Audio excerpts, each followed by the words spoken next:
আজ বাড়িতে বানাবো চিকেন পিঠে।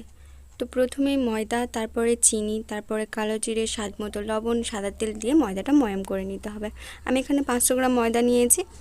নিয়ে দেখুন ভালো করে ময়াম হয়ে গিয়েছে। এবার অল্প অল্প জল দিয়ে, খুব নরম না খুব শক্ত না সেরকমভাবে মেখে নেব। তারপরে আমি একটা মেশিন নিয়েছি পিঠে করার। এবারে আপনারা আপনাদের মতো পিঠে তৈরি করে নিতে পারেন।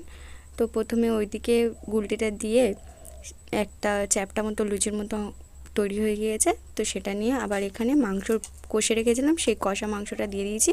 দিয়ে চাপ দিয়ে দিলে একদম পিঠের আকারে তৈরি হয়ে গিয়েছে। এটা চাইলে আপনারা হাতেও বানিয়ে নিতে পারেন। তারপরে কড়াইতে সাদা তেল দিয়েছি। তেলটা হালকা গরম হলে পিঠেগুলো পরপর ছেড়ে দিতে হবে।